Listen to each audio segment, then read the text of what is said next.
Dans la partie 2, le français n'appartient pas à la France, mais oui, parce que je vous disais, c'est un point de vue très français. Avec l'Académie française, c'est la France qui a dominé le monde à certains moments. Je vous rappelle que les Français étaient également aux États-Unis, c'est parce que la France a perdu contre l'Angleterre que finalement on parle anglais dans le monde. Mais si les Français avaient gagné, peut-être que ça aurait été le français qui aurait été la langue internationale. Ça, on ne saura jamais.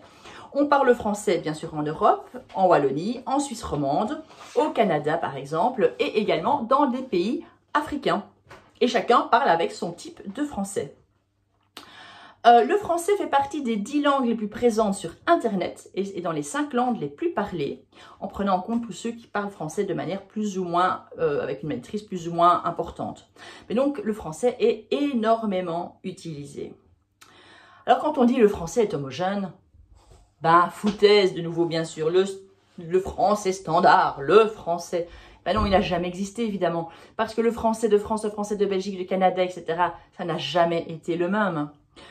Et bien sûr, il y a un standard, il y a un critère. Donc, par exemple, dans les pays étrangers, on apprend le français de France. Donc, par exemple, en Flandre, ils ne vont pas apprendre le mot 90, ce qui semblerait tout à fait logique vu qu'on habite en Belgique et que donc ils apprendraient la langue de leurs voisins francophones. Non, non, non, non.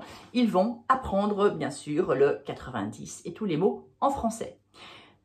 Parce que c'est le standard. Mais on aurait très bien pu s'apprendre d'autres régionalismes, sauf que la France a eu plus de pouvoir par rapport à ça.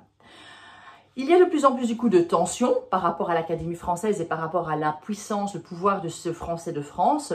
Et donc des instances naissent dans plusieurs pays, aussi bien en Belgique, vous avez des institutions, ou au Canada qui veulent s'opposer, en tout cas pas s'opposer, mais prendre leur liberté et se doter d'une institution officielle de régulation du français.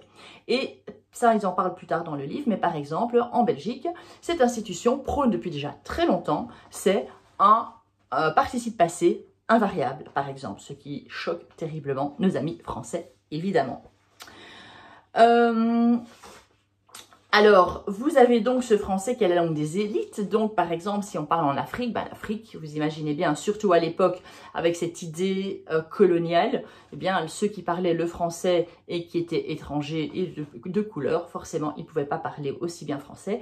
Et donc, ces indigènes ou ces personnes ben oui, autochtones, allochtones, eh bien, ils allaient apprendre et parler un certain type de français qui était parfois simplifié.